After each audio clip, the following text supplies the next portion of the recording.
Bible से बाहर परमेश्वर का कोई वचन नहीं है। जो कुछ बाइबल से भटकता है वो धर्म के विरुद्ध है। जब तक हम बाइबल के वचनों से जुड़े रहेंगे तब तक सच्चे मार्ग पर दृढ़ता से बने रहेंगे। इसी कारण से मसीह ही स्वयं पवित्र आत्मा और परमेश्वर की अभिव्यक्ति है, जिसे परमेश्वर ने पृथ्वी पर अपना कार्य सौंपा है। इसलिए मैं कहता हूं कि अंतिम दिनों में जो मसीह के द्वारा कार्य किया गया है उसे तुम स्वीकार नहीं करते हो तो तुम पवित्र आत्मा की निंदा करते हो, और उसका प्रतिकार पवित्र आत्मा की निंदा करने वालों को सहना होगा। वह सभी के लिए स्वतः स्पष्ट है। मैं यह भी कहता हूं कि यदि तुम अंतिम दिनों में मसीह का विरोध करोगे और उसे नकारोगे तो ऐसा कोई भी नहीं है जो तुम्हारे लिए सजा भुगत ले।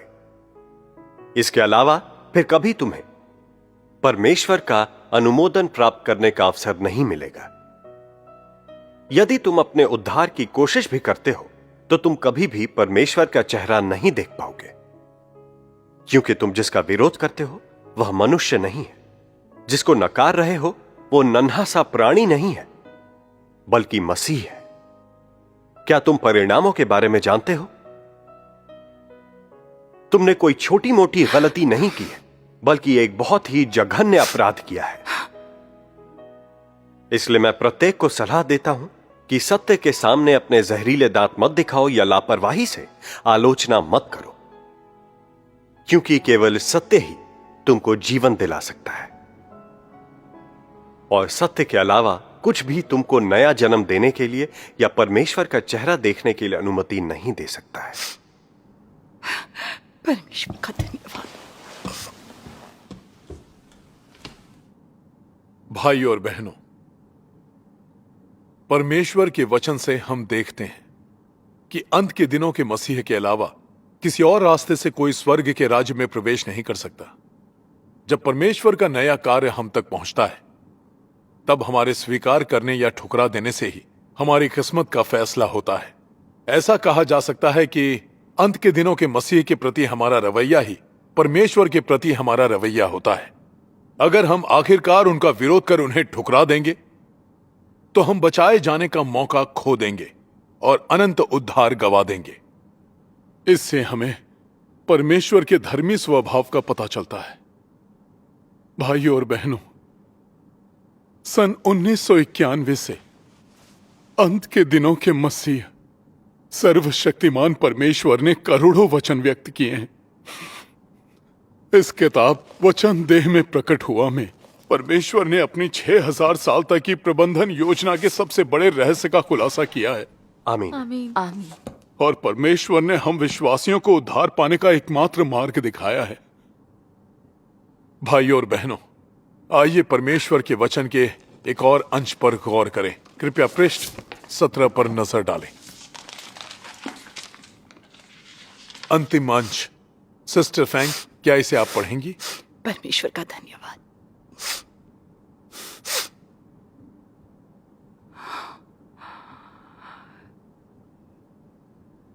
परमेश्वर का कार्य बलपूर्वक उमड़ती हुई लहरों के समान है। उसे कोई नहीं रोक सकता है और कोई भी उसके कदमों को थाम नहीं सकता है। केवल वे लोग ही जो उसके वचनों को सावधानी पूर्वक सुनते हैं और उसकी खोज करते हैं और उसके लिए प्यासे हैं, उसके पद चिन्हों का अनुसरण करके उसकी प्रतिज्ञा को प्राप्त कर सकते हैं। जो ऐसा नहीं करते हैं वे जबरदस्त आपदा और उचित दंड के अधीन किए जाएंगे। आमीन।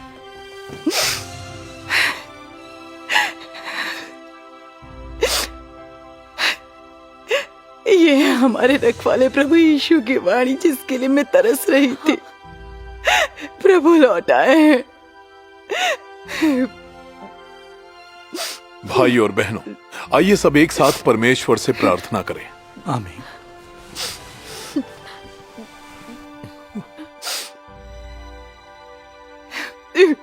हे प्रभु, आप लौट आए हैं।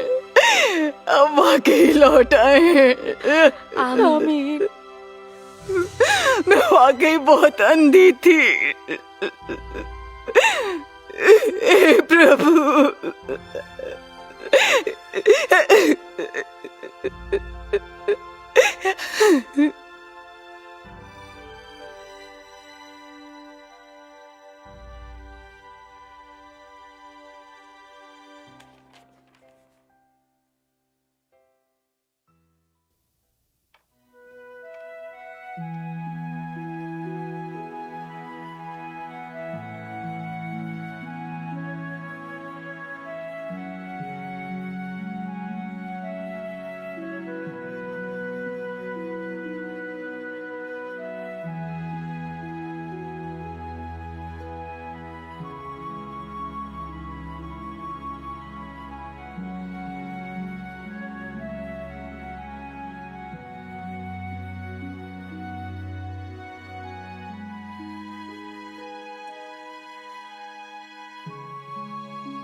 सबने अभी भी अपने अनुभवों और ज्ञान पर चर्चा की है।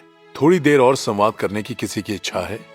परमेश्वर का धन्यवाद। भाइयों और बहनों, मैं कुछ बातें कहना चाहती हूँ। पिछले कुछ दिनों में सर्वशक्तिमान परमेश्वर के वचन को पढ़कर मैंने एक और चीज पहचानी। पहले मैं बाइबल में विश्वास करती थी और बाइबल का उपयोग परमेश्वर की जगह लेने के लिए करती थी। यह परमेश्वर का बहुत बड़ा तिरस्कार था। मैं वाकई एक सच्ची परमेश्वर विरोधी इंसान थी। मैं उन दिनों के फरीसियों जितनी घमंडी और जिद्दी थी।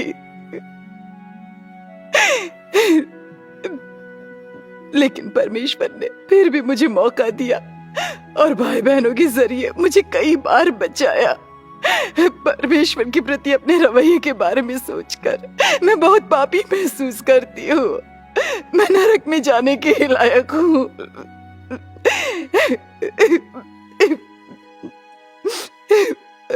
भाई और बहनों, आइए एक प्रार्थना करें परमेश्वर का धन्यवाद।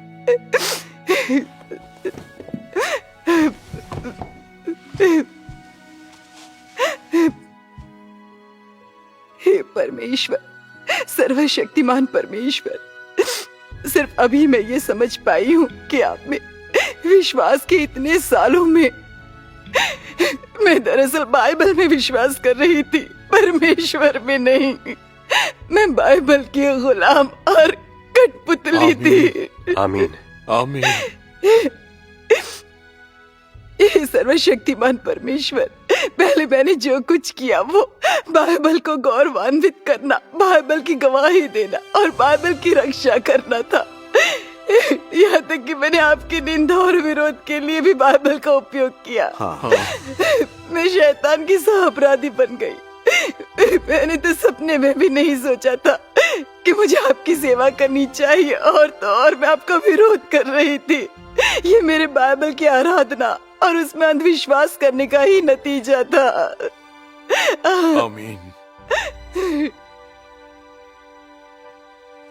अंत के दिनों के मसीह सर्वशक्तिमान परमेश्वर ही थे जिन्होंने बाइबल के सारे रहस्यों का खुलासा किया, बाइबल पर से रहस्य का पर्दा हटाया और बाइबल के सच्चे रूप को संजोया।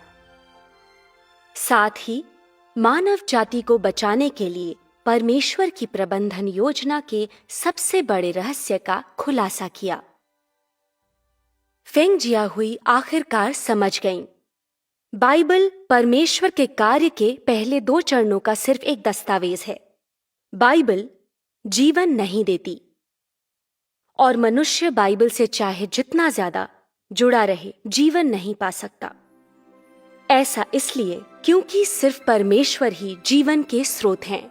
सिर्फ अंत के दिनों के मसीह सर्वशक्तिमान परमेश्वर को स्वीकार करके ही और परमेश्वर के पद चिन्हों पर चलकर ही मनुष्य अनंत जीवन पा सकता है।